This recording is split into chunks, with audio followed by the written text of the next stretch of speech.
ground is uniform in saying Pakistan is going to continue to invest in infrastructure. It's going to continue to invest in power. So all of those things countrywide are going to continue to get better and cheaper over time. The government's pretty set, and they've got a lot of local partners and regional partners that are helping to invest in that, like the Chinese. Pakistan's GDP is improving. One of the things that makes I think you were speaking to what an exciting time it is for Pakistan to be emerging from its some of its history and difficulty. Those are pretty strong projections for the GDP coming out. It's had several strong years prior to now, but that looks to only continue. And one of the things we look at when companies want to start operating in Pakistan, they pay pretty careful attention to how hard or easy it is to do business. So I just wanted to highlight that on the World Bank's Doing Business indicator, Pakistan improved in almost every category, especially in working across borders. So there's been a lot of systematic work to make it easier to engage and to do business with Pakistan. This is one of the greatest slides ever. So A.T. Kearney is a global research service, and every year they publish a ranking of countries and how attractive they are as outsourcing destinations. So Pakistan sits about in the middle, but look at these three areas of criteria that they work with: financial attractiveness, people skills and availability, both of which Pakistan does very well, and then business environment.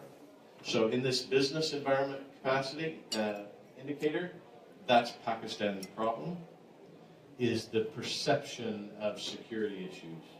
So part of this assessment includes data related to the perception of security issues in Pakistan. Pakistan ranks number 4 of all 55 countries on this list for financial attractiveness. Number 4 out of all these destinations for financial attractiveness. So just a slight change in this perception of security, and the government, like Dr. Shahbaz and the government at KP, being assertive in going out and indicating that their region, their province is ready for business. Just those type of things is going to make a huge impact overall to Pakistan's attractiveness for us. And then finally, I'll just some of the business things that are important at the federal level is Pakistan allows 100% repatriation of capital. IT exports are tax exempt, at least for the next year or two. And foreign investors are allowed to repatriate profits in the currency of their investors. And then finally, the State Bank of Pakistan allows a 30% depreciation in IT. So the IT board, the government of KP has even better incentives than that, but the overall federal environment is positive for outsourcing. So prices are good, talent is strong, and I'll just conclude by saying before we started this trip in San Francisco, I was in Pakistan, in Peshawar, and we graduated a class of a training group that we had gone through to train on an online outsourcing platform. So we had 4 cohorts. 2 cohorts were men, 2 were women. We trained them equally on how to perform outsource-related tasks on this platform. And from a quality and a production perspective, I thought they all did well. The women actually did better than the men. And that surprises no one that actually knows a woman. If you don't know a woman, then I'm really sad. But the women actually had less IT training than most of the men, and they still did better. There's a curiosity, conscientiousness about learning the task, In some countries I've been in, young people are really shy when they're learning to perform certain tasks, or they're shy or nervous about working for somebody in a technical role or sector. But we were very pleased with the openness and the assertiveness of the people there in KP. And of course, with the graduation ceremony, everybody's lined up for selfies like they are with every other country, making people feel like rock stars. But there's an energy and a vibrancy, and the government in KP has locked into that, and they've sensed that, and I think you'll find they're really committed to giving these young people an outstanding shot at the future. So I'm very pleased to turn the time over to Dr. Shabazz.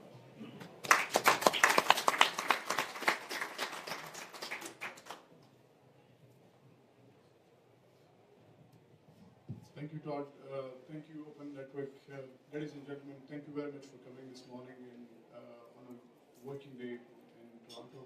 We're very pleased to be here with you and to present some of the opportunities that we believe exist in Khyber Pakhtunkhwa, and where we have commitment from the government side to support investments, and we'll showcase some of those investments. But before going into the slides, I'll just talk about the reason why we are here today and the core issue for which we are in the government. We are working on different solutions, and we have developed a strategy for that. That core issue is that 15 million young people that we have in the province. According to 2017 census that we have, the province of Khyber Pakhtunkhwa has over 30 million people right now. Half of them are below the age of 30 years. To any government, that's a challenge, but at the same time, that's a huge opportunity if we can actually plan for that. And to us, we believe that digital jobs can be a solution. So now, where are those digital jobs? That's a part of the bigger strategy, and part of the reason why we are here and why we went to different other cities in the US is all linked with this. So I'll initially start with the BPO opportunities, and then we'll have your questions. But in the end, I'll also go through some of the other investment opportunities that we have for the IT sector in Khyber Pakhtunkhwa. So, and linking with the previous argument, in Khyber Pakhtunkhwa we have a huge talent pool. Every year there are over 6,000 plus IT graduates coming out and they are joining the pool. Last year, the data that we collected, the total number of jobs created in Khyber Pakhtunkhwa in the public and private sector, there were about 2,873. So there's a huge deficit, and I'm not including the other graduates.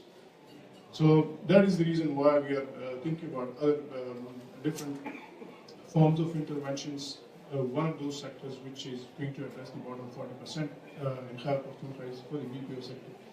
So in terms of some of the factors that will matter to somebody who outsources to Khyber Pakhtunkhwa is the competitive wages and the availability of a large talent pool. So we have over 6,000 IT graduates joining the pool every year. We have, and a large majority of those graduates, they can speak English. So that's an added advantage that we have. The wages in Khyber Pakhtunkhwa, according to PASHA is the Pakistan Software Housing Association, according to the survey that they conducted, the wages difference in terms of the skilled workforce in Khyber Pakhtunkhwa, in the major cities of Khyber Pakhtunkhwa, is 15% lower than what we have in other cities of Pakistan. In terms of the operational cost, Khyber Pakhtunkhwa is about 44% cheaper. And I'll cite one of the examples of one of the recent operator who is coming to Khyber Pakhtunkhwa for 1,000 seats facility. He's been operating in Vietnam also, and the per seat BPO ready building that he was charged there, it was around $89. The similar facility that we are offering in Khyber Pakhtunkhwa to the same operator is going to cost him about $48, which is about 5,000 rupees a month. That's a significant saving, and on the top of that, if you add that difference in terms of wages, that's a significant saving for any of the operators. Then we also realize that we have to invest into the infrastructure that can enable more of those investors. So in the end, I'll also talk about some of the opportunities, for example, the technology city that we have in the special economic zone, where a lot of the Chinese companies have expressed their interest in their getting in. Special economic zone, some of you might know, that it has a number of incentives applicable from the federal government also in the form of 10 years tax holiday, and that is one of the projects that's officially included in the CPEC framework. So all the Chinese government is going to be supporting that project. We also have digital city, Pakistan's first digital city, that is located very close to the capital, and once we go to that slide, I'll talk about that. So these are some of the factors that we believe position Khyber Pakhtunkhwa as the most favorable destination for outsourcing.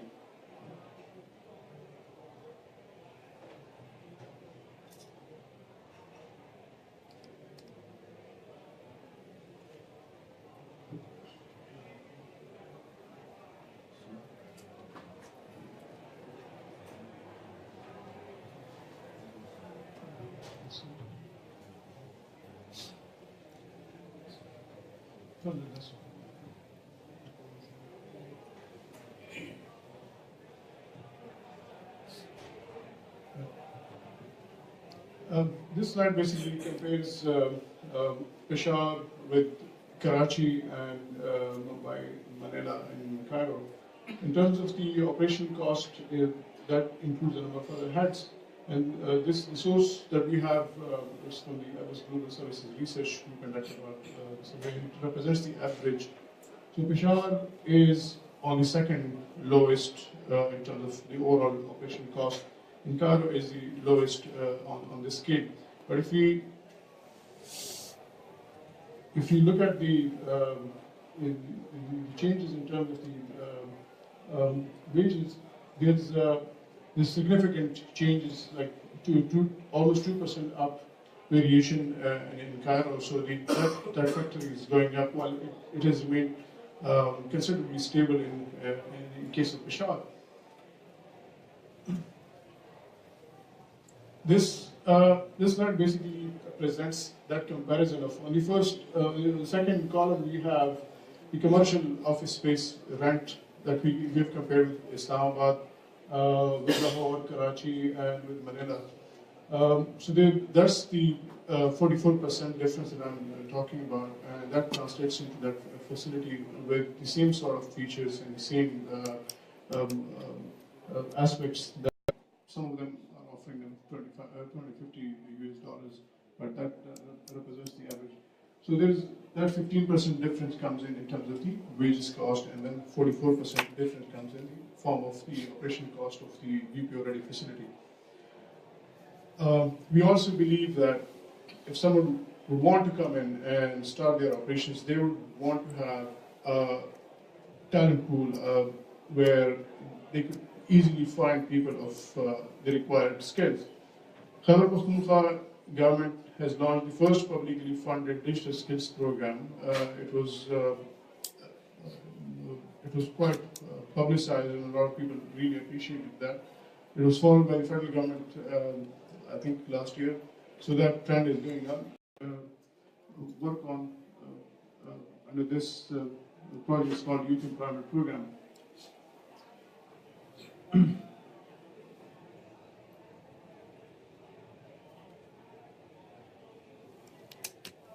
So Khyber Pakhtunkhwa also has, Peshawar also has lowest attrition rates, and those who are working in the BPO industry, they would know that attrition costs a lot to the business. So in terms of attrition, Peshawar has a better position, and some of those operators who are working in Rawalpindi and Islamabad, or 50% of their workforce is also from KP. So the attrition rates in there is also low. So once they shift to those better cities in Khyber Pakhtunkhwa, the attrition rate is going to go further down. In terms of the compatibility of the English-speaking skills, although India and Philippines and Egypt, they started a lot earlier than we have, but on this scale, we're not doing that bad. We're on the scale of 5, which is not needing to hire. It's not needed. So all of the elements for support are there in Khyber Pakhtunkhwa on all of these indices. On the infrastructure,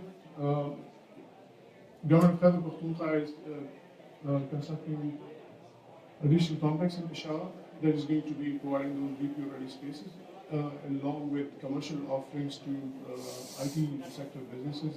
It's located in Atabad, Peshawar, which is one of the best places in Peshawar.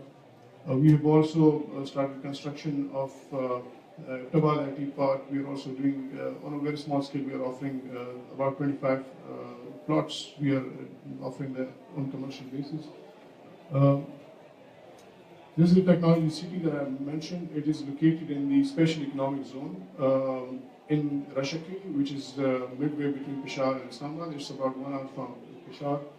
Basically, technology city is to promote electronic manufacturing and assembling in Khyber Pakhtunkhwa. Mainly Chinese are interested in this, but there are different clusters within the technology city. So the commercial offerings are expected to start end of the year. In the bottom you can see Islamabad, all the sectors of Islamabad, and that's the side of the digital city, Pakistan's first digital city. It's about 4,500 canals. Currently the land is being acquired, and we are planning to start commercial offerings by the end of 2018. It would also have different clusters, and it will provide investment opportunities, and we would really encourage the overseas Pakistanis who are involved in this sector to be a part of this and start this discussion with us, so we can build these clusters based on your advice and your requirements. And this is going to be very cost-effective. It has a close proximity to the academic cluster also, and these are some of the things that we are hoping to build on. Currently, we are offering to the early stage IT companies, we are offering 50% subsidies in the IT parts. Previously, we had a different structure, we have revised that. On the training, we are conducting a different set of trainings. One of those that I mentioned is the Youth Employment Program, where the total target is about 40,000 people in different skills area. So that out of the 40,000, I would ideally want that 2,000 of those people should be expert on Ruby on Rails, for example. Some of them should be good at Linux, some of them should be good at. So out of the total 40,000, we should have different percentages of people with a specific kind of skill, so they can cater to the requirements of different industries. In Khyber Pakhtunkhwa, we are trying to provide all of the business facilitation services, including legal services, including all of the local interpretation and local support in all of the sites that I just mentioned about.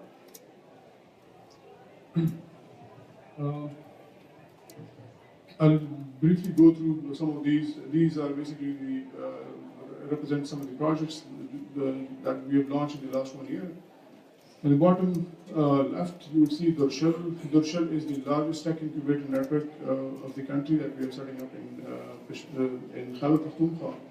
There are a total of 13 tech incubators, and the reason why we are setting up these 13 is that the IT graduates are coming out of different districts. So there are universities in Swat. So for a graduate of Swat to come to Peshawar not to opt for a job, but rather to be an entrepreneur and fight with all of his parents and because still this is a new idea. People are being pushed to be opting for jobs, So we are actually taking these facilities closer to their home districts, and we are also financially supporting them for a period of 6 months. We had a very good success when we visited the valley. A number of people are now on the list of mentors on this Darshal project. In a year, we will be producing 130 startups. So all of the overseas Pakistanis who are in this sector, they have they can do and have two roles in the Darshal. One is to be the mentors and like share your expertise and guide those startups. The second one is you would also have the opportunity to be the investor in those startups, and those startups will they don't require a lot of investment. So if you're working on fintech, if you're working on blockchain, if you're working on any other area of your interest, and if you find one of those startups to be working on that, so you can have that opportunity to be a part of that. E-Lodge is the telemedicine solutions that we are launching in the remote areas of Khyber Pakhtunkhwa. We started that in Baghdad, in Mansehra. There is an area, a far-flung area called Bihali. It's about 27,000 people. We are connecting that to the team of specialist doctors so that the load on the tertiary care hospitals is reduced. And we are also encouraging the private sector to become investors as a part of the telemedicine and telehealth solution. Realizing that a lot of things are now shifting into the cyberspace, the government did not have any channelized mechanism of protecting its presence in the cyberspace. So the government of Khyber Pakhtunkhwa launched KP Cyber Emergency and Response Center. The responsibility is two-pronged. One is to train people in the area of cybersecurity in different tracks. And the other one is to work as a government's watchdog to protect its presence in cyberspace. NetCamai is the impact sourcing project that Todd mentioned. We graduated the first batch. We are in negotiation with a number of other impact sourcing agencies in the US, and we are going to launch that. It comes under that BPO, but it's under that impact sourcing. And then early age programming is the last one that I would like to mention.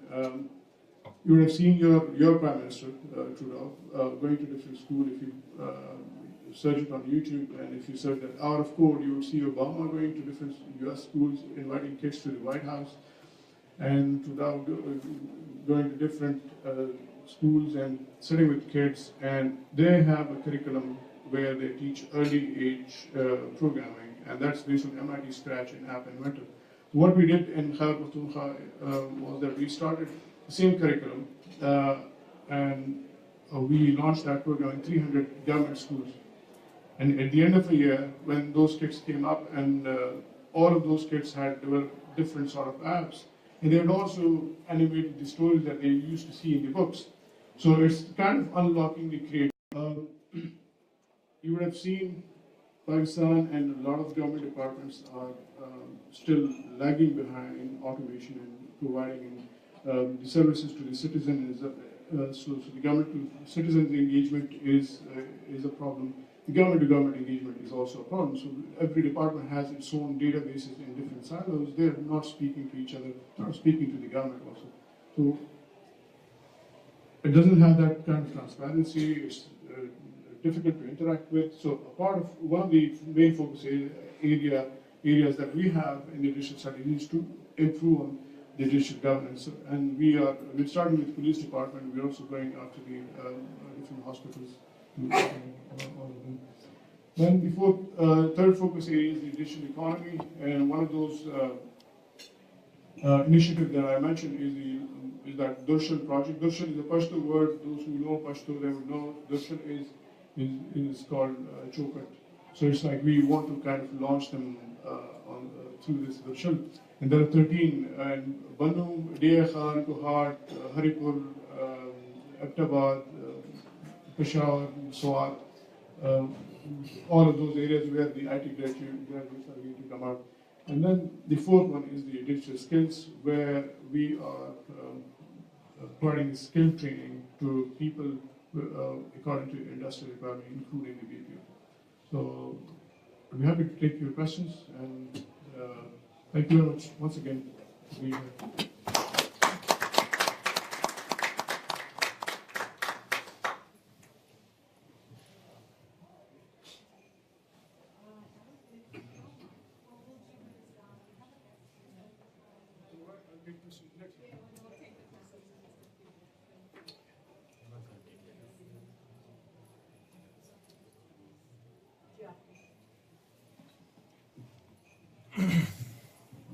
Have lots of time for questions. Thank you so much, both Anna and Daoud. Incredible information. You know, I think what I got out of listening to all of this is the word born digital. And I believe that I've always thought that it's always harder to undo existing processes and structures than implement new ones. And I love, you know, I think everybody will agree the leaps and strides that are being made in this area are fantastic for facilitating what you guys are trying to do. So thank you so much. Ladies and gentlemen, people, projects, and nations need champions. There's plenty of champions who have a mandate, but not often is there someone that really takes accountability for, you know, what has been assigned to them. Our next guest is our official representative for the government of Pakistan here in Canada. And I myself have been amazed at the level of interaction, support, and leadership this gentleman demonstrates for helping integrate Canadian Pakistanis in Canada here and for the Canadian initiatives in Pakistan. So would you guys please put your hands together and help me welcome the Consul General of Pakistan, Mr. Imran Siddiqui. Sir, would you come up and do it?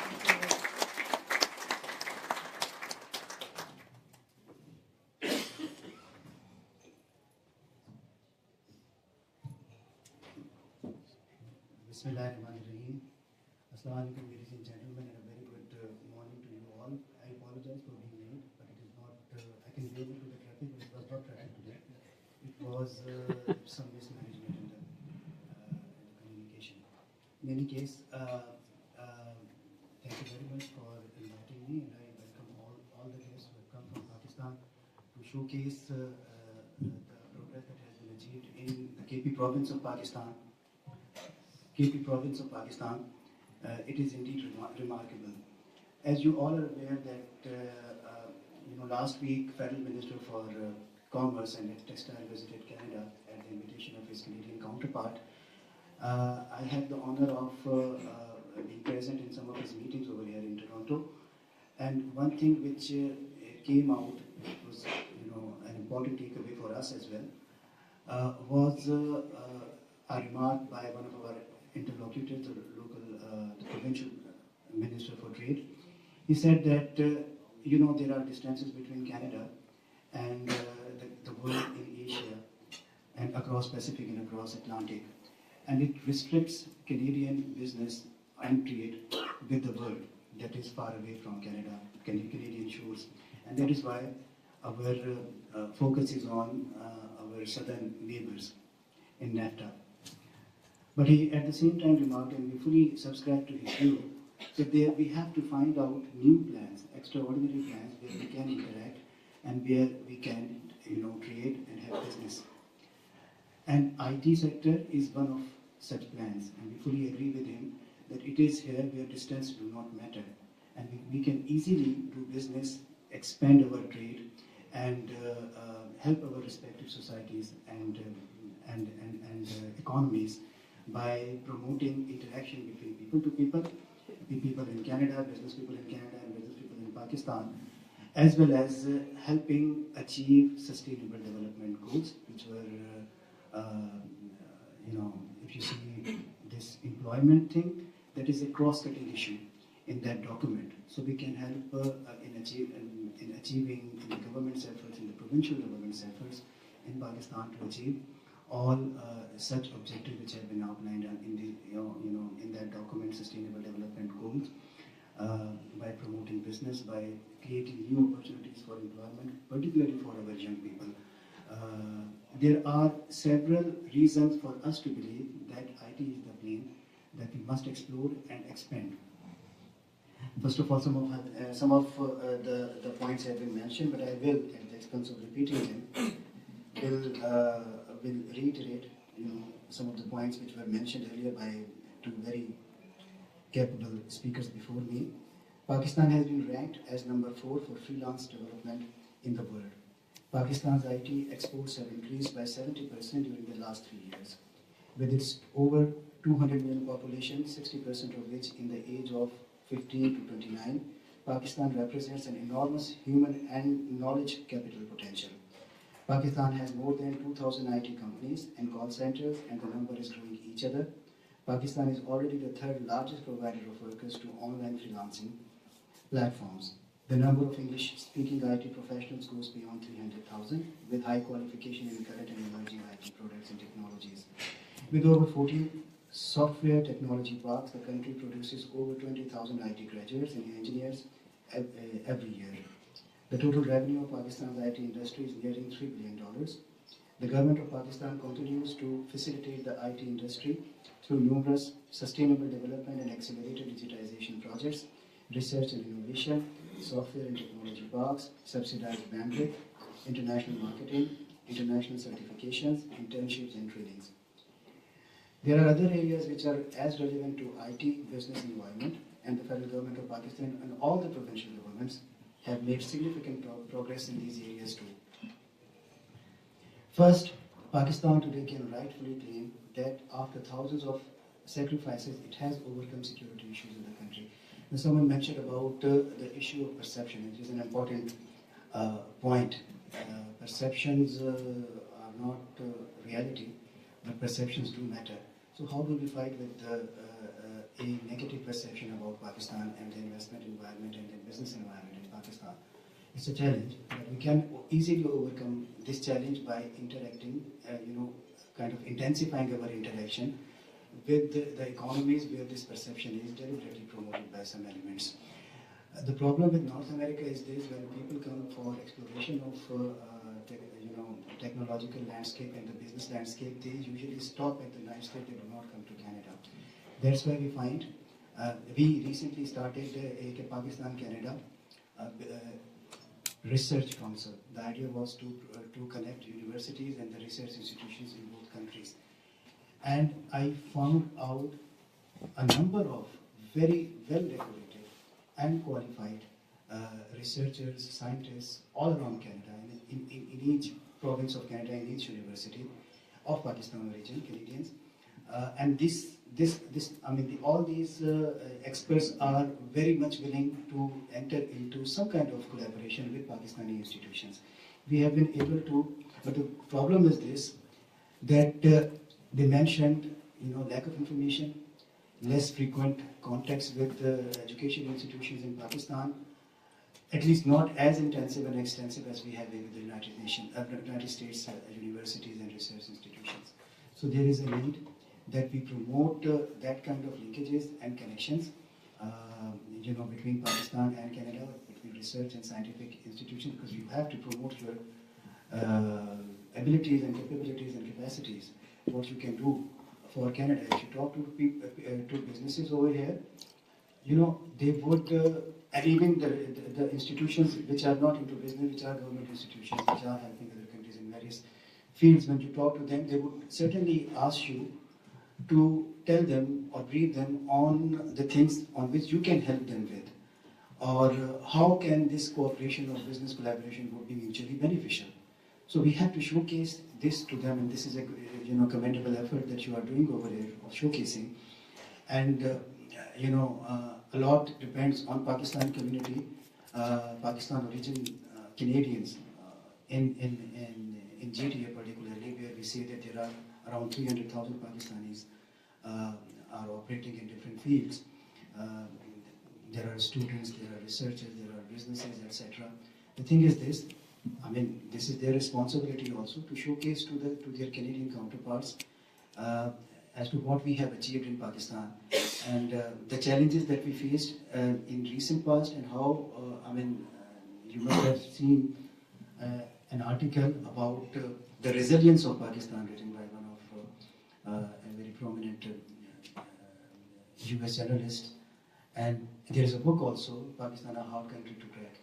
So the challenges that we have faced, if some other, similar challenges were faced by other countries, and the grit and strength and resilience that we have shown.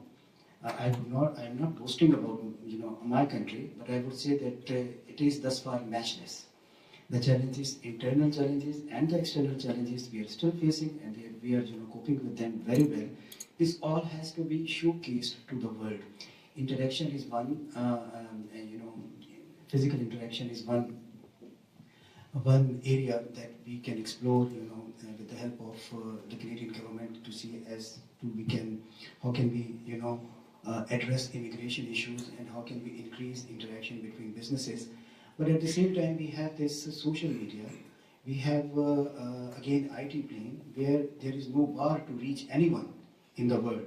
So this interaction that you are, doing today over here should not end here. You should continue, talking to your counterparts in Canada through different channels using IT, using internet, using broad bandwidth, which we so eagerly flaunt everywhere. So this interaction should not stop, and we should not only think about physical interaction. We must use, and it is a good advice given by the Canadian businesses to us as well, that we must use social media to promote the true image of Pakistan in societies, in economies, in countries where it is being distorted. Secondly, Pakistan's economy has experienced a remarkable turnaround. Since 2013 and 14, the economy has witnessed a smooth upward trend in growth rate. Real GDP has smoothly increased during the last 4 years to reach 5.5% in 2016 and 17, the highest in a decade. Thirdly, it is widely acknowledged that Pakistan has immense economic potential. PricewaterhouseCoopers projected that Pakistan will emerge as the world's 20th largest economy by 2030 and the 16th largest by 2050. Fourthly, because of the successful implementation of key short-term reform measures, Pakistan's ranking in the World Bank's ease of doing business has improved. It has been mentioned by the speakers before me. Fifthly, Pakistan has undergone a digital transformation, and this seminar is basically a manifestation of that. And sixthly, provinces are adopting progressive investment policies with emphasis on special economic zones. And the representatives of KP government just mentioned it as such. So at the end, I wish you a very productive stay here, and I hope that you would be able to have more such interactions in not very far future, in near future. And I also hope that you would use all the instruments that we have at the consulate as a diplomatic mission over here at our disposal to promote the good things that we want to promote about the economy of Khyber Pakhtunkhwa province of Pakistan. We are at your disposal. Any information that you want to get from us, please do not hesitate to contact us.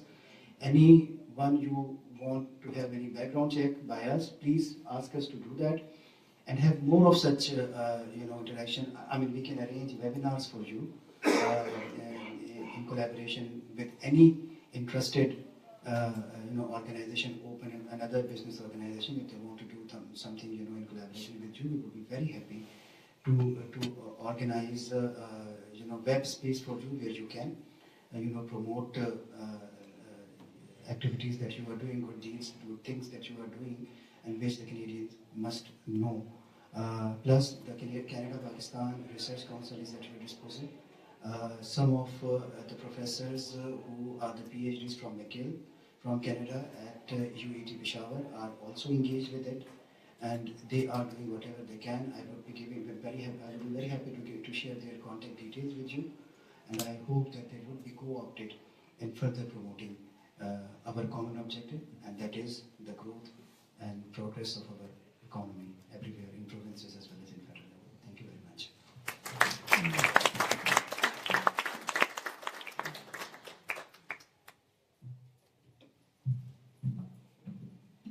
Thank you, sir. It's very heartening to hear the leadership of your country talking about this initiative with strong conviction. And I think we'll all agree that we've got the World Bank here today. We've got the Pakistani federal government represented. We've got the KP government represented. we've got the Ontario government represented, and we've got business represented. So would we say we are well on our way to shattering that perception problem that Pakistan has? I want to thank everybody for being here. We're going to open up the floor for questions, and I would suggest that Todd, would you as well, and Shabazz, perhaps people have questions for both of you, and if you'll entertain those questions, that would be great. And I would just suggest we have some time. We have about half an hour before we break for lunch. And when you ask your questions, please feel free to share a little bit about your company, you know, what you see, the vision in terms of how this initiative could support your company. And some we'll let people ask the questions.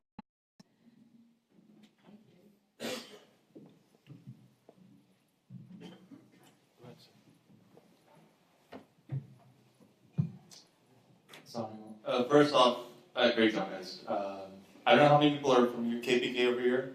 I am from Peshawar. Perfect. So we have good representation. So I'm from Peshawar. I spent half a year there, and I'm also involved in IT over there. So great job, you guys. You guys are targeting the right points. So I myself, Sami, I've got about 40 employees in KPK in Peshawar actually now. We do software export from there, actually more on the product side rather than service side. And a lot of the talking points that you guys have were pain points that I'm facing as well, you know, training and everything. I've been sponsoring it all by myself, investing by myself. I would like to know what you guys are doing with it. It was amazing on paper, but I want to see what it is actually. So perfect on that. One thing I did find a challenge right now is the female part. As Todd said earlier, they do a better job. I mean, that's hands down a fact right now.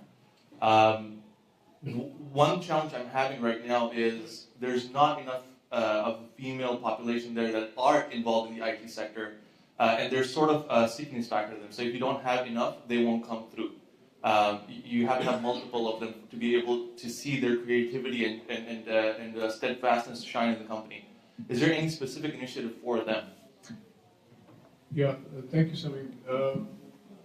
And I would like to know where your company is based in KPK, with 40 people there, and we can give any of the support that we are extending to others. So, yeah, the Durshar project, we are going to offer the significant 33% share specifically for women entrepreneurs. And the spaces that we have developed there is going to cater to all of the factors that were stopping them to come to a co-working space and to participate in a startup. So we hope that slowly and gradually, in another 2 or 3 years, we are going to change that perception for women to go to work, and especially in tech sector. Yep. Right now, a number of them are participating in the youth empowerment program where they can work from home, but that's not the only solution. We have to bring them to the workplace. Yep. So the Durshar project and a few other initiatives is a part of it, including the early age programming that we mentioned. So we also had about 33 to 40% share for girls' schools to teaching them how to code. And the best performers were those young little girls. Yep. Who could code better than those boys, because they are somehow they are more creative. Yeah. Yeah. And we're going to continue training additional cohorts, and those will continue to be half men, half women. So that's the government and the KP IT board plans to support that. I'll be involved in some of that as well. I appreciate it. Good morning. My name is Everton Thompson from EOServe Connect, and I have to thank Fazia, one of my business partner and associate, for inviting me to such an informative forum. I've been in the call center industry for the last 30 years. I was one of the co-founder of Immediate Response and Connect One Management Group. Was responsible for putting one of the first call center in the Caribbean, in Trinidad, Grenada, and started that whole process in the Caribbean. I remember when we used to have satellites. That's how we used to get our calls out with partnership with the government, due to the fact that Cable and Wireless had the monopoly on telecom, and then we've seen it change all over the years. To be totally honest, I remember working in India, in Powai, just outside of Mumbai, with a company by the name of Zenta. We were responsible for getting a call center side over there. That was going back about 18 years ago. And I had an opportunity to look at Pakistan. But there were just issues of security, connectivity, and all that kind of stuff. But I'm really surprised and heartwarmed to see that you guys have come so far. I just got a couple of questions. In regards to your fiber connectivity and your termination site and redundancy, because in the outsourcing sector and call center sector, you got to be connected 24/7, especially when you're doing inbound, outbound, and of course, webinar and all of those different type of services that's provided. And who are your major carriers in that section right now? So that's improving as a part of the CPAC. The Chinese are investing in that backbone network. There are a lot of other companies who are coming in, including Nayatel, including a few other operators. One of the major carrier in that case is the Pakistan Telecommunication Company Limited. So with time, we have that redundancy to different cities, and that's helping the businesses avoid that problem of disconnectivity. And Peshawar is part of the Safe City Initiative, so there's a lot of fiber going through to run the cameras and other things within the city as well. So there's a convergence of a number of different initiatives that are bulking out the fiber. What about One is to bring the cost of internet down. There was a prevention sales tax of 19%. So we've already, the government is working on it to remove that tax. So it's going to be 19.5% cheaper to have internet itself. And as a part of what Todd mentioned, that smart cities. So the government has selected 4 major cities for that smart city initiative. The average internet speed, including that for businesses, is going to improve. So, yeah. Excellent. What about for electricity and stuff, like with these free zones you have backup power generators and all that in place? Yeah, it has captive power plant, the one in Rashidi Special Economic Zone. It's going to be supplying only to that, and it's also great, the best interest of the those who are investing in the power plant, because they want that special economic zone to be populated all over so they can sell more electricity. It's not going to be sold out of that economic zone, so that's going to be taken care of. And in the economic zone, do they provide, I know you're saying that it's $48. $48 is not in the economic zone, it's within the city currently. It's the example that I cited there for the $48 a seat. It's out of the negotiation that this price came up with one of the operators. We're starting the facility with 1,000 seats.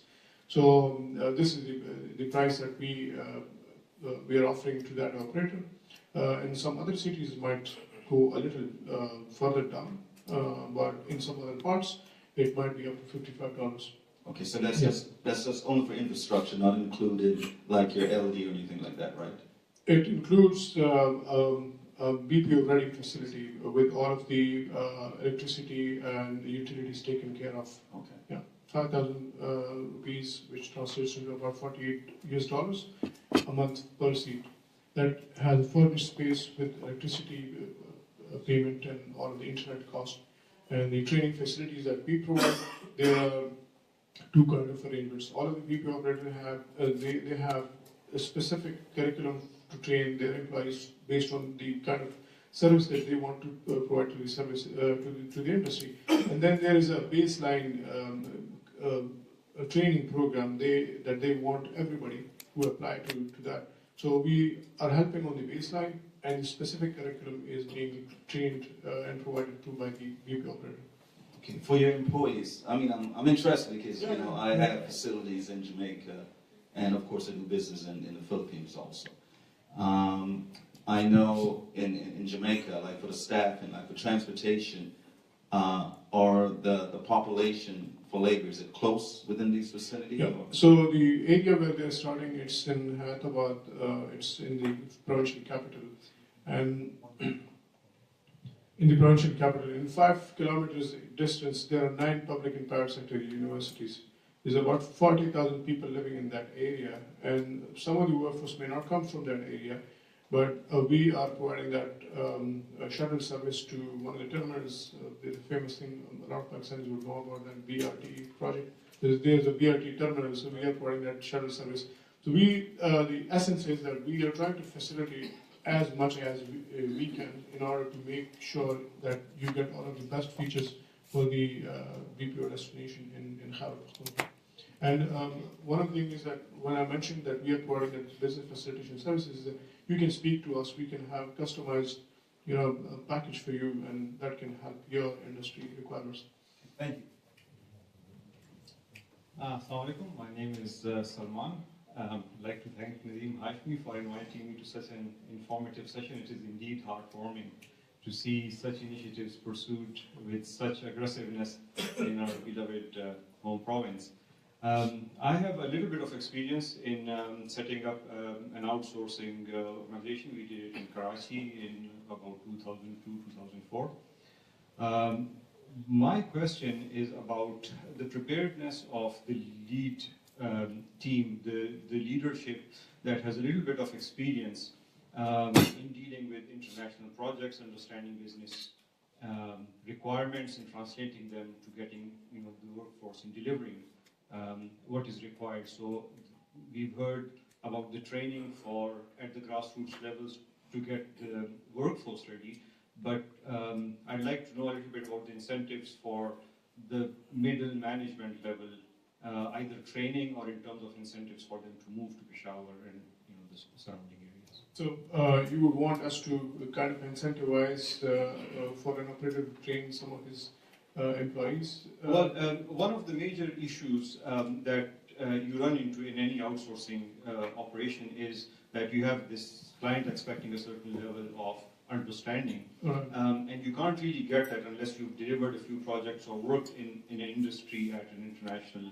with some. So if you have any curriculum that you would want us to train, so we can conduct that training on your behalf, so that would not cost you anything. We can conduct that under the Youth Empowerment Program. We can hire our trainers, do that for you. If you need 100 people, we can train 100 people for you, and then that's the kind of baseline training. Then you can upskill them according to any specific requirements. So if you need any language training, if you need any training, for example, if somebody if you need 100 people in AWS, so we can do that for you. But that's what I said, that you need to speak to us and share your requirements, and then we can, package something that suits you. And the good news is that the government and the IT board is being aggressive about attracting companies.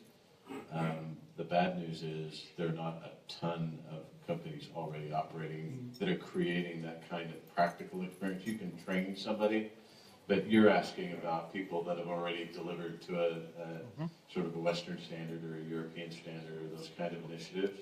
I agree that's important.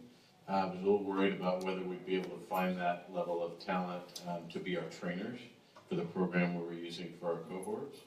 I've been very pleased with the quality of trainers that we've had that have learned very quickly, but they didn't have that experience going in as well. So I think I'd recommend, just from my experience, building some ramp-up time to build some of that experience.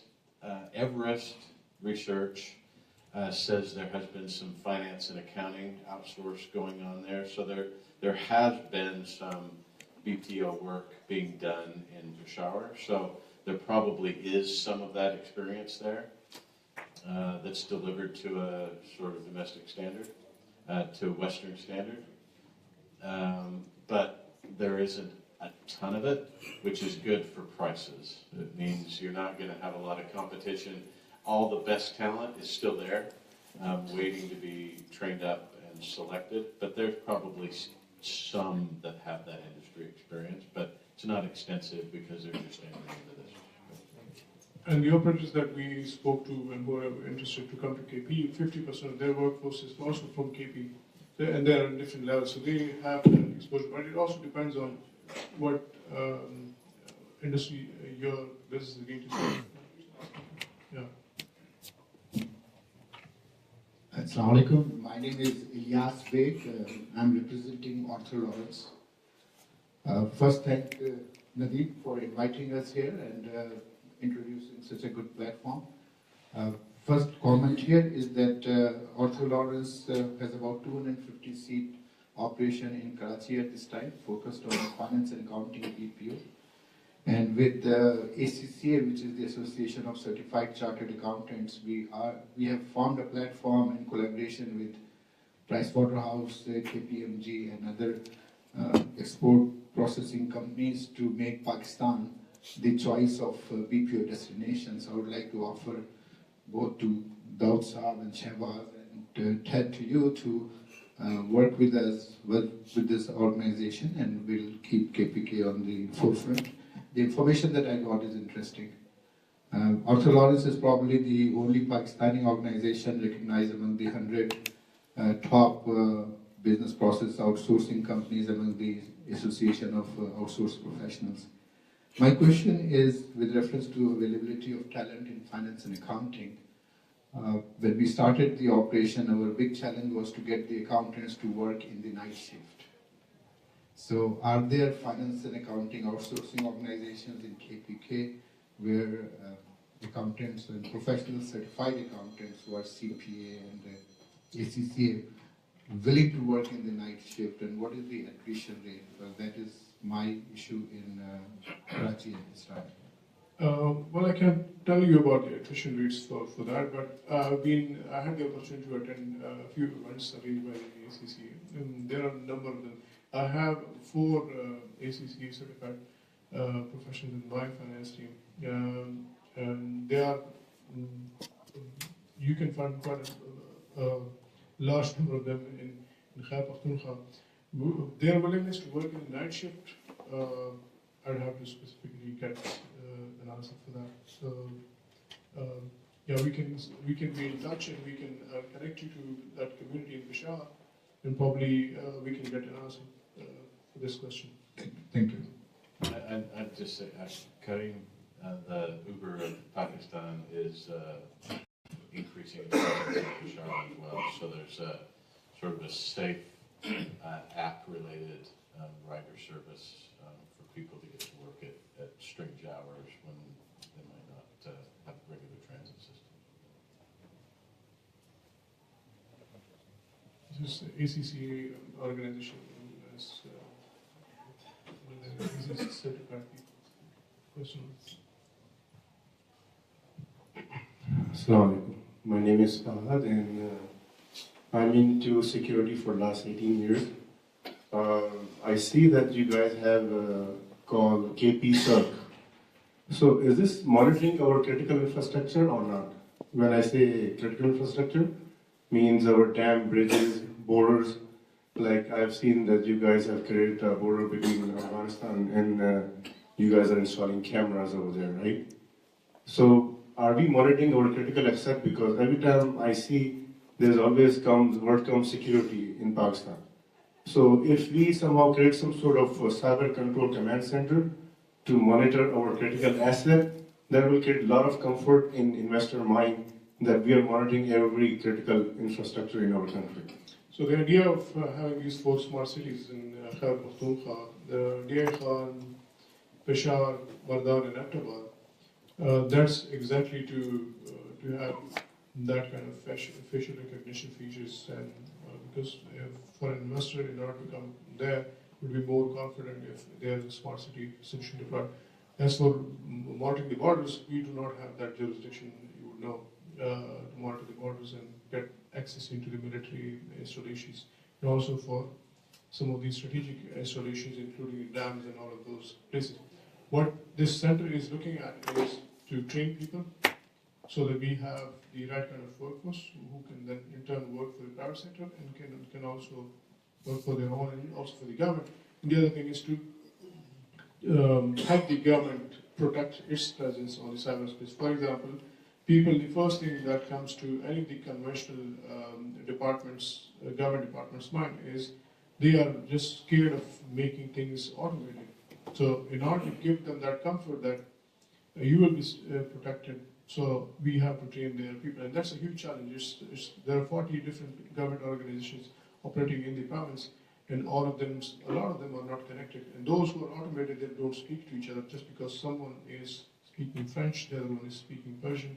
We have to connect that thing. It's also a part of the KPSF. So we, smart city is to provide what you just mentioned, but as per jurisdiction, we cannot go and have access to on the border cameras and security infrastructure. Assalamu alaikum. Hello. Yeah, Assalamu alaikum. My name is Nadeem Hashmi. I'm running a company here in Canada by the name GeoWiz Inc. I have 2 offshore facilities in Pakistan, in Lahore. And my focus is all around the enterprise solutions. So my question is that I heard about the technologies like Ruby on Rails and other emerging startup technologies that are there for scalability and I would say extended solutions. But in enterprise world, there is one more technology that is enterprise Java. So is there anything running at the moment like J2 EE on that platform? Enterprise Java is not part of the youth employment program, but because there is a huge spectrum of other courses that we are offering based on the industry demand and also based on the list of skills that we get from Upwork every year, the highly employable skills. If somebody have those skills, so then they can have better freelance opportunities. And also, if it comes from an industry like we just mentioned, so if that's the case, and if you need to have us train people in that specific skills, we can. We not only train them, but if there's any international certification required, which can help you better judge somebody's skills, we also give them 100% payback on international certifications to people in Khyber Pakhtunkhwa. Sure, makes sense. So you can speak to us. We can then include that as a part of that training. And we also have a number of training partners in the youth employment program to impart those digital skills.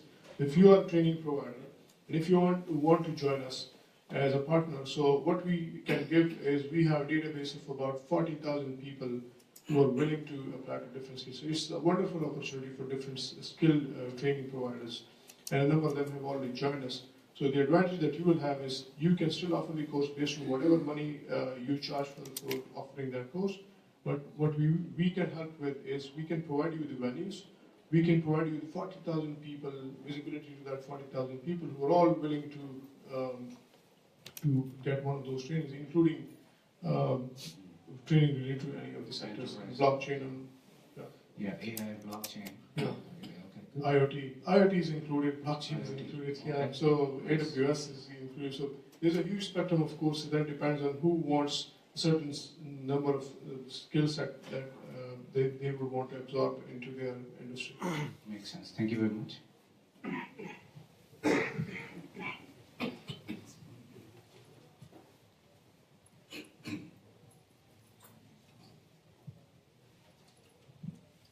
Thank you. I'll ask a question on behalf of one of my guests. He's not asking it. So I know we're talking about IT mostly here with the IT board, but there are other organizations as well, for example, solar companies. And are there initiatives outside of the IT focus that are there? Because, of course, the objective is to create jobs in that area. I know that may not be within your realm or jurisdiction. Yeah, there are not, and you're absolutely right. It's not only the IT, although we believe that IT has a cross-cutting scope. We are in health sector, we are in education, we are in law enforcement. That's what we are going into. So the KP government has initiated 17 economic zones. The Rashaki one is just one of those. And all of these economic zones are meant to create jobs and bring in investments. And through all of our, one of the best thing about IT is that we believe the cost of establishing a new business is very low as compared to conventional businesses. All you need is to give people skills, give them a laptop, and give them a nice place to sit and a bit of mentoring. They can start a business, and we have actually seen those happening in Khyber Pakhtunkhwa, and then those businesses can then in turn employ about 40 to 50 people, as we've experienced there. So it's not only us working on it, it's a number of other very good organizations, autonomous organizations run on a private corporate structure, completely free from that, the different tiers that the government is accustomed to be known for. So things have changed in a number of sectors. And there, Dr. Ali Mahmood, he is the Chief Information Officer of Khyber Pakhtunkhwa Khyber Pakhtunkhwa Economic Zone Development and Management Company called KP ESMIC. So they are doing and establishing those 17 economic zones, including power stations for all of those economic zones. Hatar, Rashaki, Deir Khan, and so many others. Assalamu alaikum. My name is Hassan Naqvi. I have been running an IT firm here for a few decades. The question I have is there a presence or an outreach to any of the blue chip firms in technology? I can give you examples like, whether it's Microsoft or Amazon.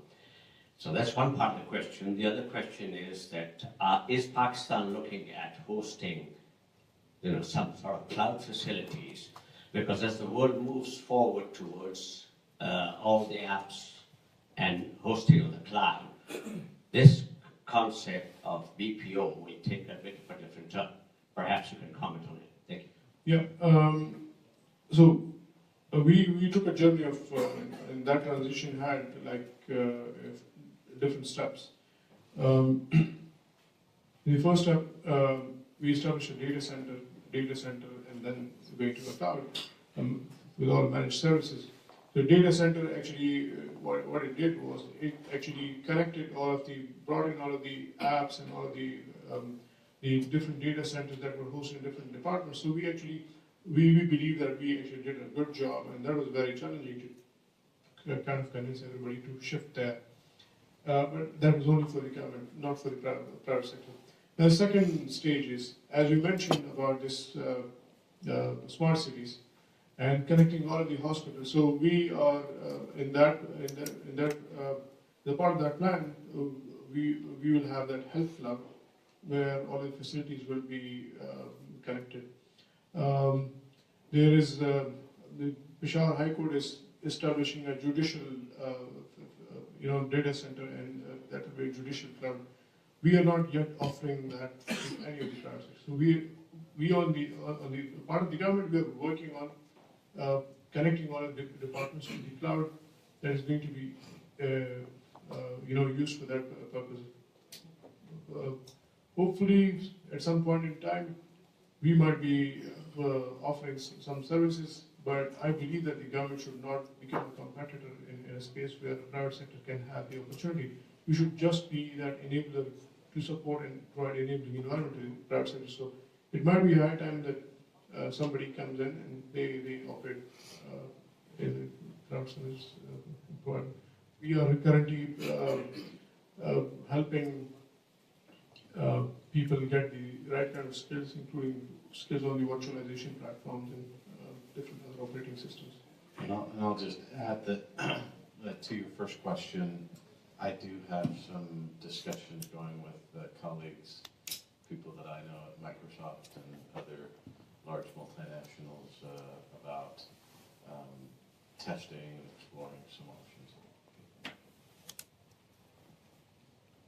Assalamu alaikum. My name is Ali, and I'm also with Arthur Lawrence. I think I'm just going to take further the same question, and we have heard the word cyber in the presentation. So are there any talent available and examples that you could share that the managed security service providers are available and how talent is? And on the other hand, are there any other organizations available to provide assurance of audit? For example, all these vendors or data center, when they're going to be available, there are certain assurances, ISO 27001 or software type 2 or high-tech, and there are several different certifications that they require. Are there organizations available who can provide them, or you always have to take the expertise from outside? About the expertise of people having enough skills in cyber security. So that's the reason why we are establishing this KPSec. And about the offerings of the data centers. So I answered in my earlier response that in the first stage, all of our effort is focused on how to migrate all of the government departments into that facility. And I would rather want to leave it to the private sector to come and be one of those providing these services.